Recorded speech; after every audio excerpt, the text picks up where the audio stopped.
Hi, today we're going to do a video on basically tuning up your hydraulic pressure, your relief valve, to get a little bit more utilization of your bucket's potential lifting capabilities.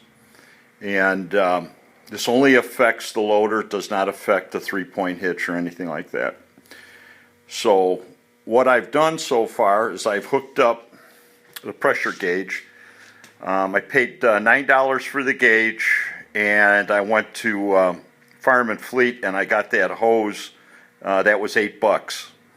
So I get about $17 involved in it. If you could see, I have it hooked up to the most convenient line. It doesn't matter where you get it from. Any one of them is good. I just chose to use the first one. And I believe that's in down bucket, maybe up bucket, not sure, doesn't matter. And what I'm going to do is start it up, and we're going to measure the pressure first all to see what we have. Let me see if I can get this right here. Okay, here we go. Okay, if you notice, the gauge is still reading 0. Do a little down bucket there. There we go, coming up. All right, now I'm going to give it some RPMs. I just don't want to hit it on that gauge all in one shot, but here we go.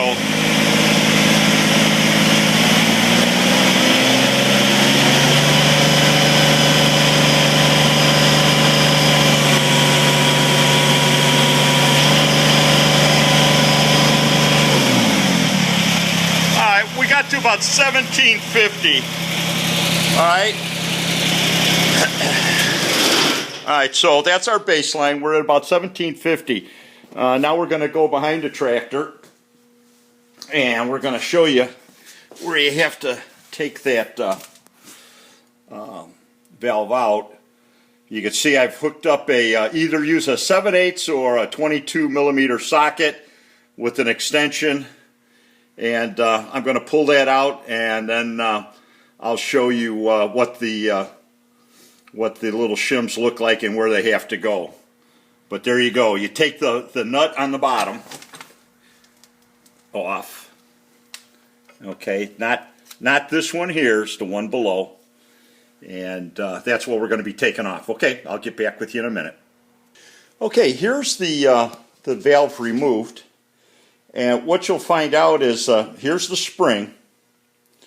And these two shims were inside. The solid shim was the first shim that was all the way in the bottom, and then the washer type was on top of that. But if you look down inside, I don't know if I can get this or not, but you'll see that there's like a little ridge down there, and they fall down behind that, and that's where they stay. So that's how that works, just so you know. And here's the different sizes that they have. This is let me see here. This is the 1/10 of a millimeter, and 2/10 of a millimeter, and this is the 4. Okay, there's the part numbers. 37950. Oops, get this over here. All right, there you go. There's for the number, the 1/10 of a millimeter. That's in millimeters too, by the way, not thousandths. So it's not like you're putting 1/1000th of an inch. You're putting 0.4 of a millimeter, 0.1 of a millimeter, and 0.2 of a millimeter. And there's all your part numbers. Okay, what I'm going to do, mine was, because it turned out to be right around about 1750, I'm going to go ahead and put a 4 in there, a 0.4, and possibly add a 0.1 also. So that's what I'm going to do now. And because it's supposed to bring it up about 40 pounds per tenth, So 40, 45 pounds per tenth. So when you start looking at it, the 0.4 should bring it up about 100 pounds. So that'd be 1850, and one more be around 1900 with one more tensile. Let's try it and see what happens. I'll let you know how it all turns out when I get done. Okay, well, we've got it all put back together, and let's give it a shot here. Get this down and where you can see this, get it started.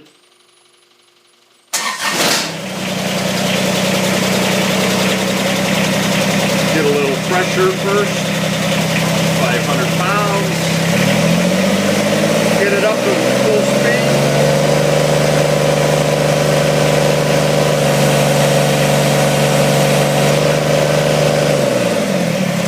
About 1950. So as you can see, it worked, 1950. I did make a mistake before when I said it will bring it up 100 pounds. It will bring it up 200 pounds approximately. So it was at 1750, and it's right around about 1975, right in that area there. So with the 0.4 and the 0.1, it brought it up, let me see, that's 225 pounds. So there you have it. It worked. It was a quick, easy fix.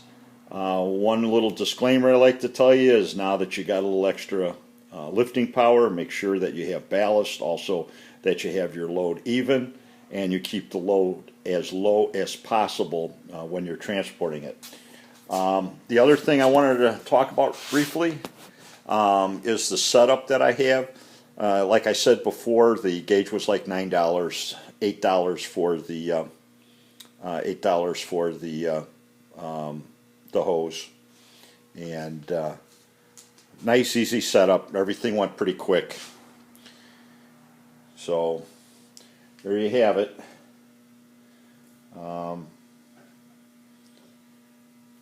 If you have any questions, feel free to drop me a line. I think I might even take in with that gauge, put a T in it and run it for a while just to kind of watch it and make sure that everything's running properly. But I don't think I have to, but it's an option that I do have. Okay, we'll talk to you a little bit later, and see you then.